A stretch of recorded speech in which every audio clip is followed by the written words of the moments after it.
కాంగ్రెస్ నుంచి రేవంత్ రెడ్డి నుంచి. రేషన్ కార్డులు వచ్చినాయి కాంగ్రెస్ నుంచి రేవంత్ రెడ్డి నుంచి. ఇందిరమ్మ ఇండ్లు వచ్చినాయి కాంగ్రెస్ నుంచి రేవంత్ రెడ్డి నుంచి.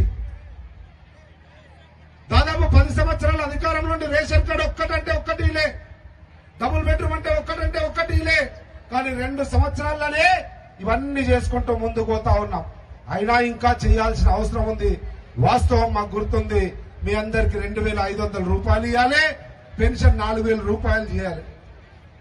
మీ అమ్మ నీవెట్లయితే నీ భర్త సంపాదించిన ఆక్సంచులో పెట్టుకొని రూపాయి జమ చేసి ఎట్లయితే సంసారాన్ని నడుపుతావో అట్లే ముఖ్యమంత్రి రేవంత్ రెడ్డి అయ్యేటప్పుడు చిల్లి గవ్వలేదు రాష్ట్రంలో. 10 రూపాయలు కూడా లేవు. మొత్తం బుక్కేసిండ్రు, తినేసిండ్రు, మింగేసిండ్రు, ఆస్తులు సంపాదించుకున్నారు. కానీ అభివృద్ధి చేయలే, గల్లపెట్ట ఖాళీ అయింది.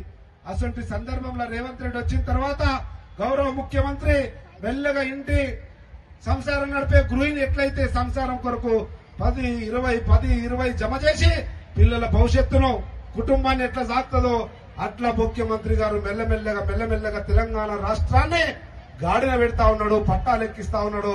దాంట్లో భాగంగానే రేషన్ కార్డులు ఇచ్చినాం, సన్నబియ్యం ఇచ్చినాం, ఇందిరమ్మ ఇల్లు కడుతున్నాం, ఉచిత బస్సు ఇచ్చినాం, రుణమాఫీ చేసినాం, రైతు బంధు ఇచ్చినాం. ఈ రకంగా అన్ని చేస్తున్నాం.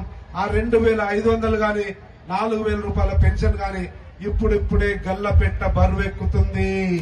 రేపు మార్చి 31 తర్వాత కొత్త ఆర్థిక సంవత్సరం